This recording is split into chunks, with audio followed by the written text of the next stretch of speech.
లో తెలుగుదేశం పార్టీ ఆధ్వర్యంలో అంటే చంద్రబాబు నాయుడు గారి యొక్క నాయకత్వంలో కూటమి ప్రభుత్వం ఏర్పడి దాదాపుగా ఇంకా 20 రోజులు తక్కువ 2 సంవత్సరాలు కూడా పూర్తి అవుతాం.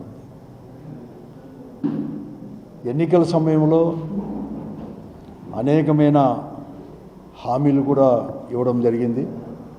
2 సంవత్సరాలు అవుతున్నా కూడా కేవలం అధికారంలో ఉండేవాళ్ళు ముఖ్యమంత్రి దగ్గర నుంచి వారు మంత్రులు కానీ ఆ కూటమిలో ఉండే భాగపక్షాలు అన్నీ కూడా కేవలం వైఎస్ఆర్ కాంగ్రెస్ పార్టీని గత ప్రభుత్వాన్ని విమర్శించడమే ఒక పనిగా పెట్టుకొని డైవర్షన్ పాలిటిక్స్ చేసుకుంటూ వెళ్ళిపోతున్నారు తప్ప ఎక్కడ కానీ వారు ఇచ్చిన హామీలు పూర్తిగా కూడా అమలు చేయాలని వారు అధికారంలోకి వచ్చి 2 సంవత్సరాలు అవుతున్నది అనేది కూడా మర్చిపోయేట్టుగా వాళ్ళు ప్రవర్తిస్తూ ఉన్నారు.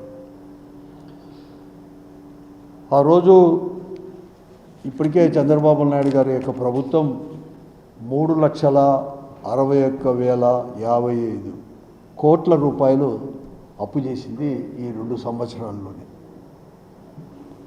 కానీ పూర్తి హామీలు కూడా ఎక్కడ కానీ అమలు పరచలేదు. కనీసం ఎక్కడ ఖర్చు పెట్టారు అనేది కూడా చెప్పలేని పరిస్థితుల్లో ఈ ప్రభుత్వం అనేది కూడా ఈరోజు కూడా ఉంది. అంటే ఈ 3,61,000 అంటే ఒక్క రోజు అధికారంలోకి వచ్చి ఒక్కొక్క రోజు 523 కోట్ల రూపాయలు ఈ ప్రభుత్వము ఈ రాష్ట్రం కూడా పనంగా పెట్టి ఈ ప్రజలను పనంగా పెట్టి అప్పు అనేది కూడా చేస్తూ పోతానే ఉన్నారు. ఈరోజు కూడా ఒక హామీ కూడా అమలుపరచలేదు. అదే గతంలో కూడా ఇదే జగన్మోహన్ రెడ్డి గారు ముఖ్యమంత్రిగా ఉన్నప్పుడు కేవలం 3,05,000 సంవత్సరాలు 2 సంవత్సరాలు కరోనా కరోనాలో కూడా ఆ 2 సంవత్సరాలు కూడా అభివృద్ధి కార్యక్రమాలు కావచ్చు సంక్షేమ కార్యక్రమం కానీ అన్నీ కూడా అమలుపరిచి 3,32,000 కోట్లు మాత్రమే అప్పు చేసింది. అధికారికంగా చెప్తున్నాం. తెలుగుదేశం పార్టీ వారు దుష్ప్రచారం చేస్తూ ఉన్నారు. ఈ ప్రభుత్వం ఏదో వైఎస్ఆర్ కాంగ్రెస్ పార్టీ ప్రభుత్వం జగన్మోహన్ రెడ్డి గారు ముఖ్యమంత్రిగా ఉన్నప్పుడు 5 సంవత్సరాల్లో 10 లక్షల కోట్ల రూపాయలు అప్పు చేసిందని చెప్పేసి దుష్ప్రచారం తప్ప ఎక్కడ కానీ వారు అధికారికంగా చాలా మార్లు కూడా అడిగాం.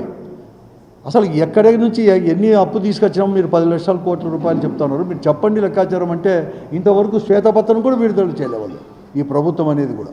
కానీ మేము చేసింది మాత్రం ఆ రోజు వైఎస్ఆర్ కాంగ్రెస్ పార్టీ ప్రభుత్వం 3,32,000 కోట్ల రూపాయలే.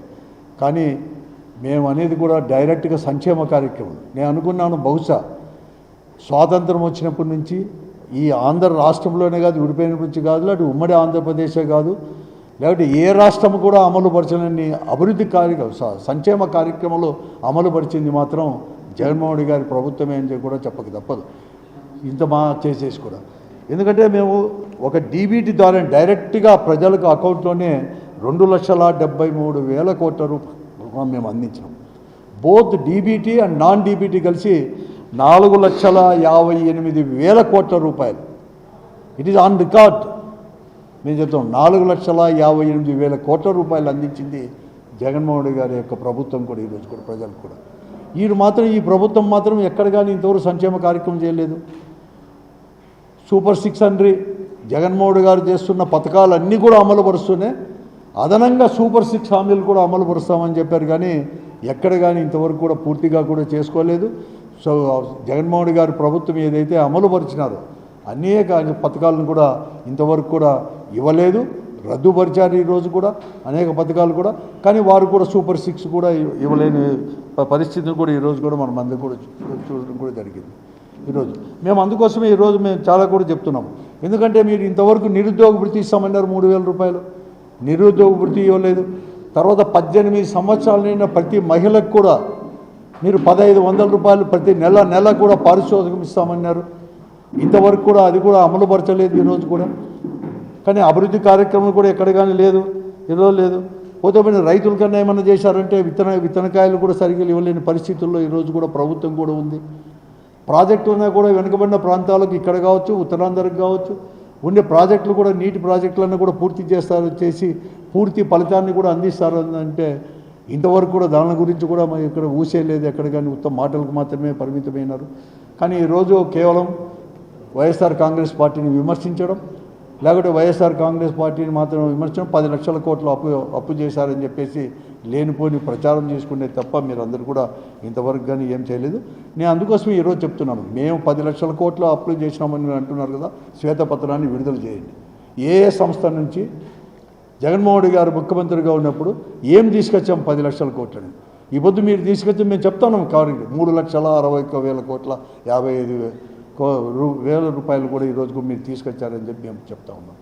దాన్ని ఏం చేశారు కూడా మీరు శ్వేతపత్రం ప్రకటించండి అని చెప్పేసి కూడా మేము వైఎస్ఆర్ కాంగ్రెస్ పార్టీ తరఫున మేము డిమాండ్ కూడా చేస్తా ఉన్నాం ఈరోజు. అంతేకాదు ఈరోజు ఆ రోజు జగన్మోహన్ రెడ్డి గారు ఏదైతే చేస్తున్నారో ఆ సంక్షేమ పథకాలన్నీ కూడా తీసుకొని రండి.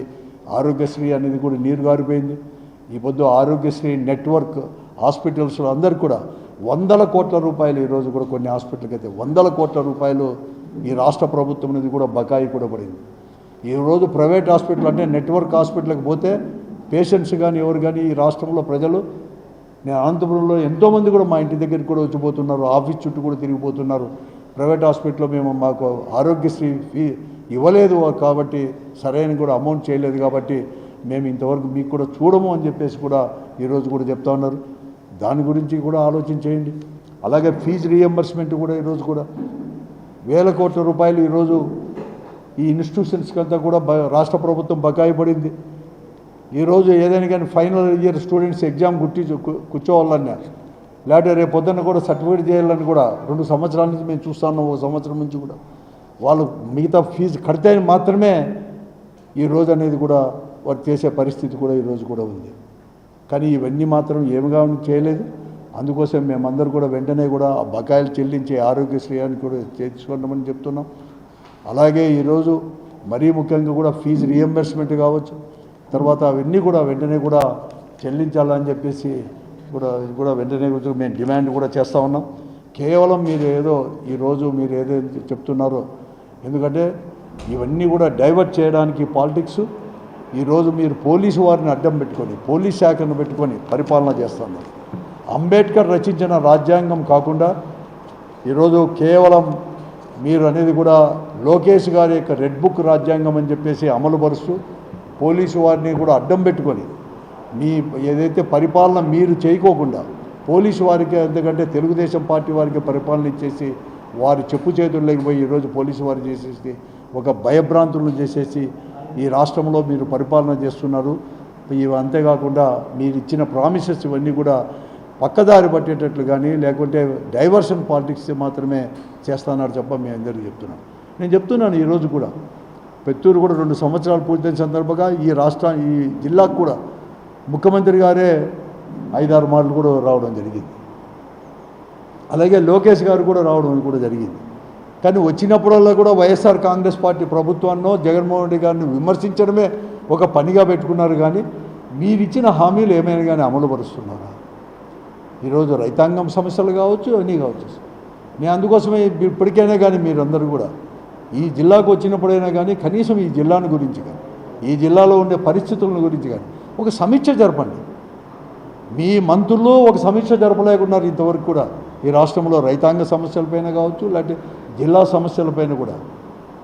తర్వాత మీరు వచ్చినప్పుడు కూడా ఎప్పటికైనా ఒక సమీక్ష కూడా జరపలేని పరిస్థితుల్లో కూడా ఈ ప్రభుత్వం కూడా ఉంది. నేను అందుకోసమే డిమాండ్ చేస్తున్నాం కూడా ఈరోజు అందరినీవో అనేది కూడా ఉంది.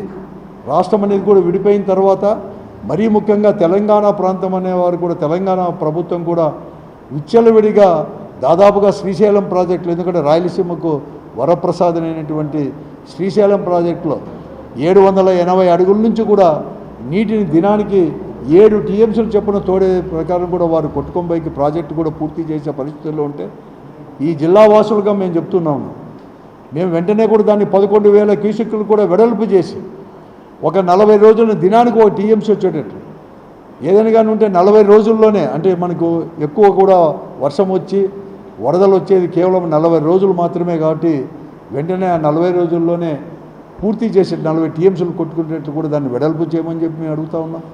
తర్వాత అందరినీవా ద్వారా కూడా ఆయకట్టును స్థిరీకరించండి.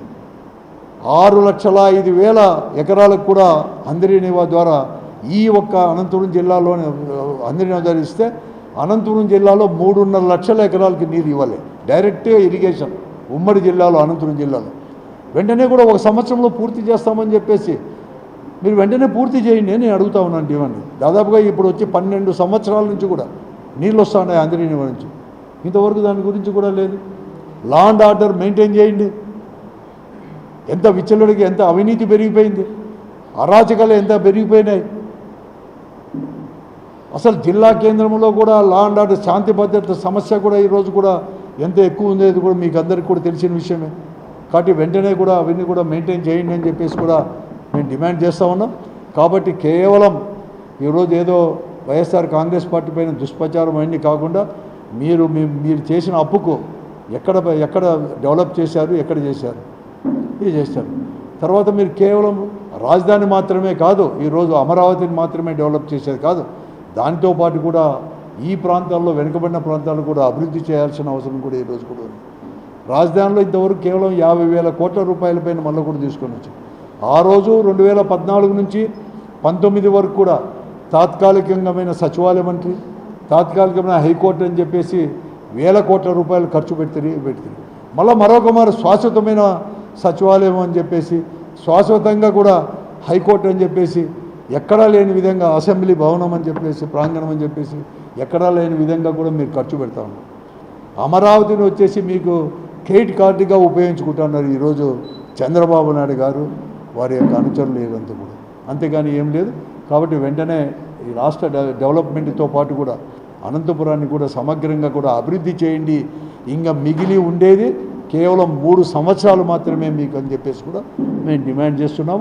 అలాగే లా అండ్ ఆర్డర్ కూడా మెయింటైన్ చేయండి. ఈరోజు అందరు కూడా మీ వాళ్ళు చేస్తున్న అరాచకాల గురించి కూడా మీరందరూ కూడా డిస్కస్ చేయండి అని చెప్పి